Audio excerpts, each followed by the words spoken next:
Hi guys, welcome back to my another podcast. तो face reveal हो गया है भाई, बहुत ही जल्द। अब साहिबा मैडम जो है ना, वो अपने बच्चे का फेस रिवीलिंग ब्लॉग ना अपलोड कर देगी। क्योंकि कल ही लास्टली मैंने देखा कि एनएफ ने एक पोस्ट डाली है जिसमें कि ये चीज़ क्लियरली दिख रही है कि साहिबा का जो बेबी है हैदर, उसकी फेस रिवीलिंग हो चुकी है। और शायद नेहा को ये चीज़ रेडिट से पता चली है। उन्होंने थैंकफुल भी कहा है रेडिट को। लेकिन इन सब के अलावा फर्स्ट ऑफ ऑल मैं यही कहना चाहूँगी कि बेबी बहुत ज़्यादा क्यूट है।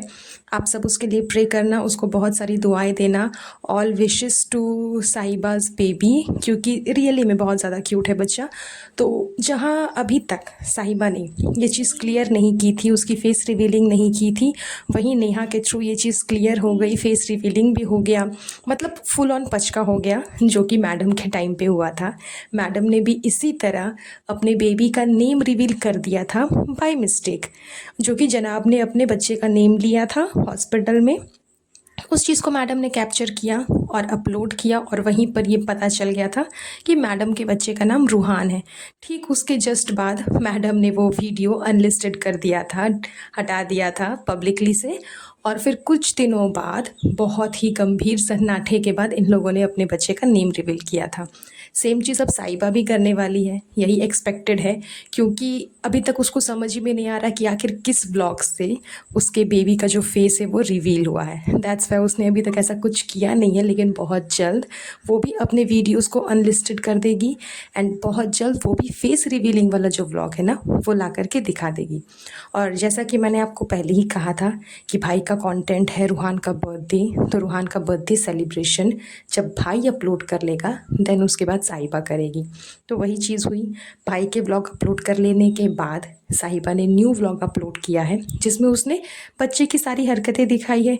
स्पेशली उसने एक वीडियो बनाया, एक छोटा सा रील बनाया है जिसे उसने यूट्यूब पे डाला है, जिसमें रूहान जो है वो नन्हे मुन्ने बच्चे के साथ में खेल रहा है। एंड आई थिंक उसी रील में ये चीज़ रिवीलिंग हुई है, फेस वाली चीज़।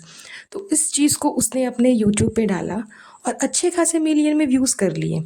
तो ये उसने क्यों किया? बिकॉज काफ़ी लोगों का कहना है, काफ़ी लोगों ने ट्रोल किया कि वो अपनी भाभी से मिलने नहीं जाती। अपना बच्चा होने के बाद रूहान से उतना उसका बॉन्ड नहीं है। वैसे तो फैमिली में किसी का भी रूहान से कोई खास बॉन्डिंग नहीं है, ये तो देख के ही समझ में आती है।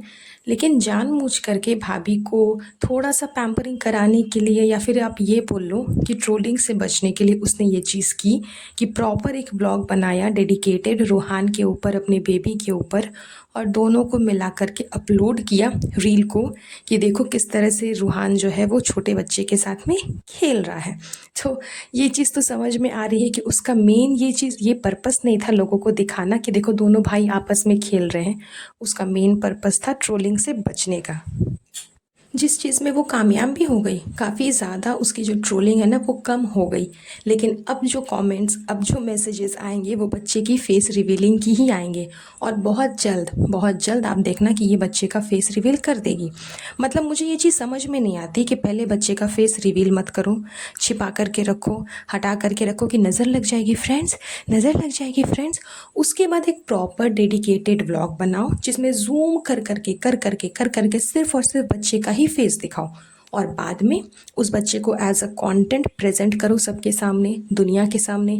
भले दुनिया के अधिकतर लोग उसे कमेंट कर रहे हैं, उस बच्चे को हेट कर रहे हैं, उस बच्चे के वो मतलब फिगर के ऊपर, फेस के ऊपर उसको ट्रोल कर रहे हैं, लेकिन फिर भी दिखाओ।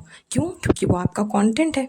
सेम हुआ ना रूहान के केस में, ये चीज़ तो सेम हुआ। मैं वर्ड यूज़ नहीं करना चाहती क्योंकि बहुत ही वाहियात टाइप के वर्ड्स लोगों ने यूज़ किए थे, लेकिन बहुत ट्रोलिंग की गई थी रूहान को भी, उसके फिगर को लेकर के, उसके फेस को लेकर के, वो जिस टाइप से वो गोलू मोलू है, गोल मटोल है, उस टाइप से लेकर के बहुत ज़्यादा ही उसको ट्रोल किया गया था।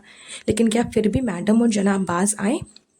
नहीं, वो अपने बच्चे को दिखाते ही रहते हैं। सेम चीज़ साहिबा भी करेगी। अभी उसने फेस रिवील नहीं किया, लेकिन जिस दिन फेस रिवील होगा उसके बाद से उसके बच्चे का फुल ऑन कंटेंट आपको देखने को मिलेगा। या फिर आप ये बोल लो कि सिर्फ बच्चा ही कंटेंट देखने को मिलेगा और कुछ भी नहीं मिलेगा। क्योंकि इनके घर पे कुछ भी हो जाए वो कंटेंट ही बनता है, चाहे कोई जिंदा हो, चाहे कोई डेथ कर गया हो, चाहे कोई इस दुनिया में आया हो, चाहे किसी को कुछ हुआ हो, तबीयत खराब हो, अच्छी बुरी सही गलत सारी चीज़ें इनके लिए सिर्फ और सिर्फ कंटेंट ही है। तो ये लोग अपने बच्चे को भी एज अ कंटेंट ही प्रेजेंट करेंगे, भले चाहे लोग कितनी भी ट्रोलिंग करें उस बच्चे को लेकर के, लेकिन फिर भी करना ही है।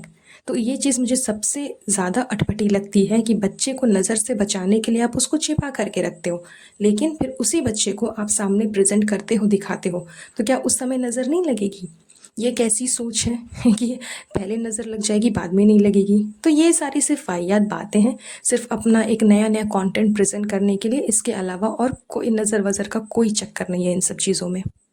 इन सब के अलावा एक और टॉपिक में मैं डिस्कस करना चाहूँगी जो कि मेहर को लेकर के है। लास्टली जब रूहान का बर्थडे सेलिब्रेशन हो रहा था और ये लोग जनाब के घर पे गए हुए थे, उस टाइम पे गुटखा किंग जो है वो हर एक इंसान के फेस पे कैमरा कर करके पूछ रहा है कि सारा चली जाएगी तो कैसा लगेगा, सारा चली जाएगी तो कैसा लगेगा। साथ ही साथ उसने ये भी पूछा कि आप लोग जो खा रहे हो वो कैसा लग रहा है, डिश कैसा है, ये वो। तो दोनों चीज़ें कंबाइन करके उसने पूछी थी। एक बार उसने अपनी वाइफ से पूछा, फिर उसने सारा से पूछा, फिर रिसा से पूछा, फिर मेहर से पूछा। जब मेहर का टर्न आया तो मेहर को लगा कि वो पूछ रहा है कि खाना कैसा है। देन उसने कहा कि अच्छा है, मुझे तो अच्छा लग रहा है। इस चीज़ को लेकर के सारा ने मतलब इतना वियर्ड बिहेव किया उसको, उसके साथ में वो ये बोल रही थी कि मैं चली जा रही हूँ इसलिए मेहर को अच्छा लग रहा है। और आप उस सीन को देखना, मतलब इतने गजब तरीके से उसने मेहर को देखा, मेहर की तरफ, जैसे कि कितना बड़ा युद्ध हो गया दोनों के बीच में, कितना बड़ा झगड़ा चल रहा है। मानो मेहर ने ऐसा क्या कह दिया कि सारा को इतना ज़्यादा हर्ट कर गया। तो ये सारी चीज़ें जो है ना, मतलब इन बच्चों के बीच में ये जानबूझ करके क्रिएट की गई है। सारा हो, रिज़ा हो, मेहर हो, इन तीनों के बीच में इस टाइप की सिचुएशंस को जानबूझ करके क्रिएट किया गया है, क्योंकि सबको पता है कि मेहर किसी से कुछ नहीं कहने वाली। मेहर को दो लापे मार लो, मेहर को कुछ भी बोल लो, मेहर से कुछ भी करवा लो, वो कभी पीछे नहीं हटती। वो कभी मना नहीं करेगी, वो कभी ऐसा कुछ भी नहीं बोलती जिससे सामने वाला को हर्ट हो या फिर उसकी फीलिंग्स को तकलीफ़ हो। लेकिन ऑन दी अदर हैंड जो सामने पर्सन रहता है उसको पूरा दिमाग में, उसके दिमाग में बस यही रहता है कि कुछ ऐसा करूं ताकि मेरा काम जो है वो मेहर से निकल जाए। और मैं बता रही हूँ ना, जिस टाइप से मैंने व्लॉग में देखा, जो वियर्ड बिहेवियर था सारा का मेहर के तरफ, और वो मन ही मन कुछ उसको बोल भी रही थी। उसके लिपसिंग से समझ में आ रहा था वो उसको कुछ बोल भी रही है, साइड वाली आंखों से उसको देख भी रही है। मतलब वो चीज़ इतनी ज़्यादा अटपटी लग रही थी ना कि मैं आपको समझा नहीं सकती, और बहुत ही बेहुदा लगा वो चीज़ देखने में। जाहिर सी बात है उस बच्ची ने डिश के बारे में बोला और वो डिफ़ाइन भी कर रही है कि मैंने खाने के बारे में बोला कि खाना बहुत अच्छा है, लेकिन इनको समझ में आता नहीं। ये लोग को कुछ ज़्यादा ही एटीट्यूड है अपने अंदर, बिकॉज इन सबको पता है कि इनके पास में फैमिली है, बैक सपोर्ट है, सब कुछ है, लेकिन उस बच्ची के पास में नहीं है। तो अधिकतर काफ़ी व्लॉग में देखा जा रहा है कि मेहर को बहुत ज़्यादा ये लोग मैनिपुलेट कर रहे हैं, बहुत ज़्यादा उसके साथ गलत कर रहे हैं। तो आई होप इस चीज़ पे ये लोग कंट्रोल करें और मेहर को जो रियल में उसको जो इज़्ज़त मिलनी चाहिए, उसको जो उसकी पोजीशन है वो मिलनी चाहिए, और उस चीज़ पे ये लोग थोड़ा सा ध्यान दें। That's all. बस चलिए, आज का ये पॉडकास्ट मैं ज़्यादा लंबा नहीं करूँगी, यहीं पर एंड करूँगी।